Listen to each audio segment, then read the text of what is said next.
I am your host, the App Queen, and today we have a special guest that we're going to be talking to. He's a software engineer out here in the Bay, so we're going to ask him a couple of questions just to get to know him. Kyle, how are you? Doing well. How are you? I'm awesome. So, pretty much we're trying to get to know all the engineers out here in the Bay, people that are doing big stuff. So we figured we'd invite you in here and talk about, some things that you're working on. How long have you been in the Bay? I moved to the Bay February 2017, so it's just over 2 years I've been in the Bay now. It's been a transition. Came from Atlanta, and I moved here right after I graduated school. Started working as a software engineer. Awesome. That sounds great. So how are you liking it so far? I like it a lot. I won't say I love it, but I like it a lot. And I'll explain a little bit why. Okay. So I grew up in Atlanta, growing up in Atlanta, I never felt like a minority. Like, Atlanta is one of the best places where you can have, so many black people, and also affluent black people as well. So it's like a really unique community. So I moved out to the Bay. I really do like the diversity of the Bay. I would say it's pretty diverse. In tech, it can use a little bit of work, and so there are times I'm in a room, I'm only one of the only black person, but then oftentimes the only person of color, so that includes, other ethnicities that aren't white. So it doesn't really bother me too much. I would like if there was more representation. So that's one thing, and then also the weather. The weather here, I hear you. In Atlanta, we have all 4 seasons, so it's really hot in the summer, it can get really cold in the winter, and we have fall and spring. But here, it's literally 40 to 50 degrees year round. We'll have that one day during the summer where it'll be really hot, right. But other than that, it's just this weird microclimate. So, and especially with the climate change that we have now, it's been raining a lot in the Bay. Yeah. And we finally have 2 days of sun, so that's really crazy. I'm did I move to Seattle? Exactly. Getting us depressed over here. Yeah. Yeah, crazy stuff. So where did you go to school? Yes, I went to Georgia Tech in Atlanta. I was debating when going to school. I was like, should I go to North Carolina A&T or Georgia Tech? And North Carolina A&T is a great school. My mom really wanted. HBCU? Exactly, it's an HBCU as well. And so I really wanted to go. Right. The only thing was I wasn't able to get any scholarships to go to North Carolina A&T, and it was out of state. And Georgia Tech was literally in my backyard. And so awesome. in Atlanta they have this thing called, or in Georgia, in the state of Georgia, they have this thing called Hope Scholarship. Right. And so if you have above a 3.0 if you have above a 3.0 GPA and above, I believe it was a 1200 math and reading on the SAT, you pretty much get your tuition covered. Wow.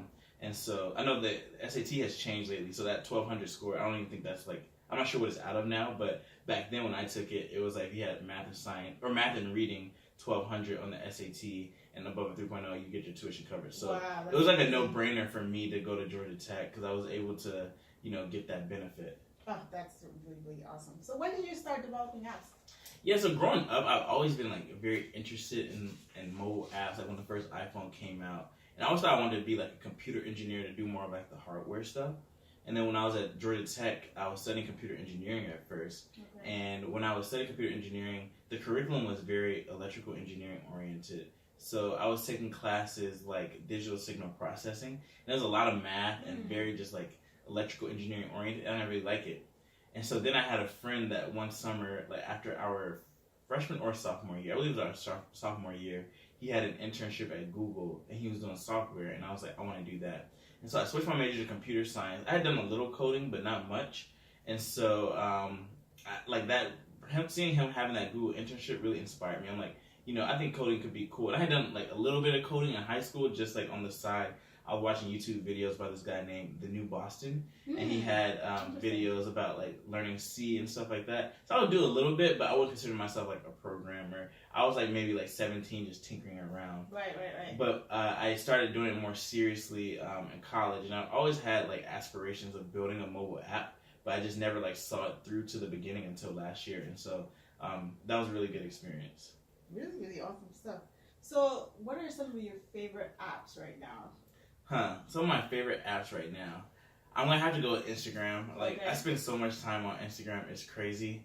Now they show you your daily activity, and I think I spend maybe about 3 hours a day on Instagram. Wow. But I'm trying to cut back from consuming on Instagram, but actually just producing more content on Instagram and around raising awareness for how other people can get into developing mobile apps and into tech fields that aren't traditionally from those tech backgrounds.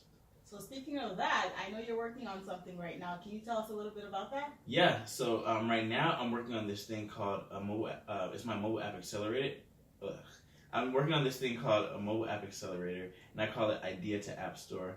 Okay. And with Idea to App Store, what I'm doing is I'm helping young people, or not young people, anyone honestly, that wants to get into technology and learn how to build their own mobile app.